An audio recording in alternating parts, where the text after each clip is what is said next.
안녕하세요. 김균영입니다. 이번에는 그 모기지 이자율에 영향을 끼치는 요소들에 대해 잠깐 얘기를 하고자 합니다. 크게 나눠서 여러 가지가 있는데요. 첫 번째는 다운페이, 그 다음에 두 번째는 그 론 금액이 얼마인가. 그 다음에 사실 제일 중요한 것은 이 파이코 스코어 이런 것들이 있고요. 기타 콘도냐 아니냐, 캐시아웃이냐 아니냐, 그 다음에 세컨드 홈이냐, 프라이머리 레지던스냐, 또는 인베스트먼이냐, 혹은 투 유닛 이상이냐, 뭐 이런 것들이 모기지 이자율에 영향을 끼치고 특히 상승시킵니다. 자, 첫 번째로 다운페이. 제가 여러 번 얘기를 했지만 다운페이는 적어도 30% 이상을 추천한다. 이런 얘기죠. 그러니까 30% 이상이 돼야 안정적으로 그 론을 받을 수 있고요. 특히 여기 있는 것처럼 그 어프레이저를 했는데 집 감정가가 낮잖아요. 그러면 이게 그 내가 다운을 20%를 하려고 했는데 감정가가 떨어지면 다운 금액이 20% 밑으로 떨어질 수 있어요. 이렇게 되면 이자율이 푹 올라가거든요. 그러고 이제 20%가 되면 또 그 이 파이코 스코어가 어떠냐에 따라서 또 이게 문제가 생길 수 있어요. 그래서 일단은 최소 30%는 돼야 다른 요소들이 어떻더라도 이 다운페이 금액 때문에 불이익은 받지 않는다. 그래서 30%는 최소 넣는 것이 좋겠다. 이런 얘기가 되는 거고요. 두 번째 이자율에 그 영향을 끼치는 요소는 론 금액입니다. 요게 이제 뭐 이게 다 랜더들의 입장에서도 이게 다 돈을 벌기 위한 방법이죠. 그러니까 돈을 적은 액수를 벌리면 그만큼 빌리면 그만큼 버는 돈이 적죠. 그래서 얼마 이상은 최소 서류도 하고 뭐 하려면 얼마 이상은 돈을 빌려야 되는데 너무 적게 빌리면 이것도 곤란하잖아요. 그래서 적게 빌리면 그 올립니다. 이자율을.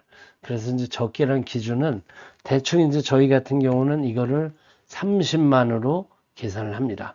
그래서 30만 이하가 되면 이자율을 높여요.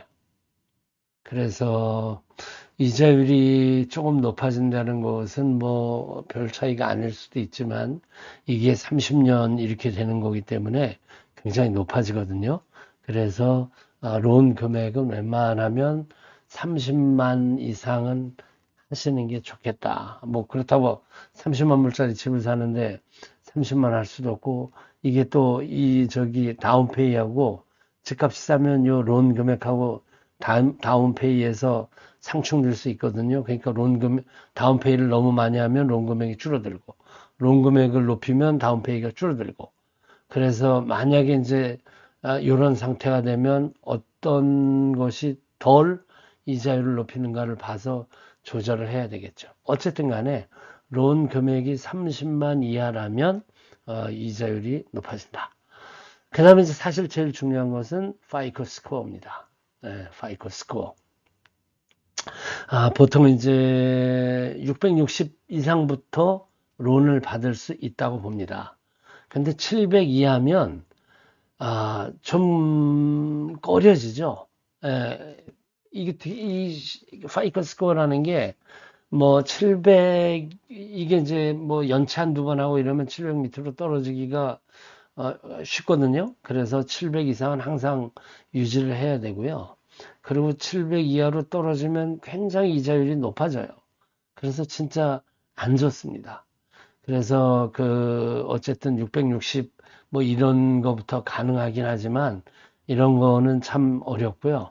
최소 740 이상은 돼야 이자율을 좋게 받을 수 있다. 이게 어떻게 보면 740 되게 쉽고 어떻게 보면 되게 어려운 건데요. 이게 연체를 하나도 안 했다고 하더라도 내가 예를 들어 신용카드를 안 쓴다거나 이러면 또 이게 나빠져요. 예, 이 미국이라는 사회가 그래요.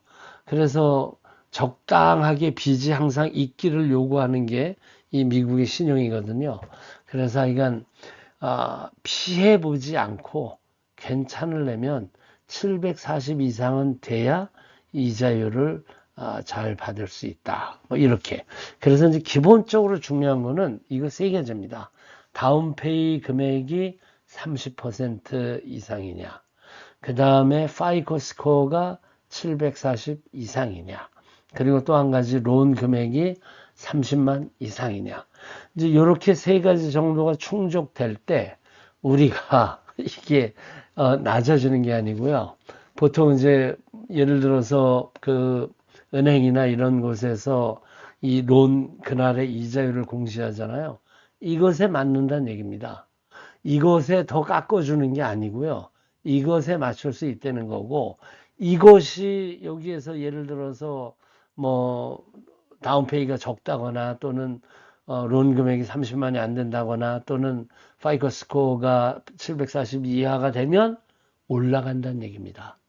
그러니까 여러분들이 그 은행이나 이런 곳에서 공시하는 그 이자율이라는 것은 조건이 아주 좋은 경우에 최하로 받을 수 있는 이자율이고요.